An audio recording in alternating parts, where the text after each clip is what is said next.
যখন আপনারা মানুষকে বলেন যে বিএনপি এই সরকার তারা সংস্কার করতে চায় না, মিথ্যা কথা বলে। কিছু দল আছে যারা জনগণকে বিভ্রান্ত করতে চায়, তারা বিভিন্ন ভাবে অপপ্রচার চালিয়ে, মিথ্যা কথা বলে অপপ্রচার চালিয়ে মানুষকে ভুল বোঝাচ্ছে। আমরা নাকি জুলাই সনদ বাস্তবায়ন করতে চাই না, অথচ আমরাই জুলাই সনদ তৈরি করি। সংস্কার আমাদের। আমরা জিয়াউর রহমান তিনি একদলীয় শাসন ব্যবস্থা থেকে বহুদলীয় গণতন্ত্রে নিয়ে এসেছিলেন। এটা একটা বিশাল সংস্কার ছিল। তিনি মিডিয়াকে মুক্ত করে দিয়েছিলেন, বিচার বিভাগকে স্বাধীন করেছিলেন।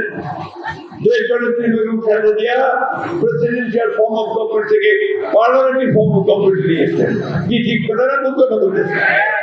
এক্সট্রিম মশার কয়েল প্ল্যান্ট ফাইবার দিয়ে তৈরি, ডেঙ্গু চিকুনগুনিয়া বাহি সহ যে কোনো মশার বিরুদ্ধে দেয় এক্সট্রিম সুরক্ষা। এবং তিনি মেয়েদের শিক্ষার জন্য ক্লাস 12 পর্যন্ত অবতরণ করেছেন, ঠিক না? আজকে আমার প্রধানমন্ত্রী তিনি বলেছেন মেয়েদের ডিগ্রি পাস করবে, কোনো বেতন দিতে হবে না ইনশাআল্লাহ। এই যে মানুষের পক্ষে, মানুষের জন্য প্রয়োজনের যে কাজগুলো, এই কাজগুলো আমরা করতে 2016 সালে প্রথম ভিশন 2030 দিয়েছিল সংস্কার। আমরা লড়াই করেছি আবার এই ফ্যাসিবাদের বিরুদ্ধে 14-15 বছরে। আমরা 2021 সালে 22 সালে আমরা 31 দফা দিয়েছিলাম সংস্কার কর্মসূচি। এগুলো আমাদেরই করা। সুতরাং যখন আপনারা মানুষকে বলেন যে বিএনপি এই সরকার তারা সংস্কার করতে চায় না, মিথ্যা কথা বলে।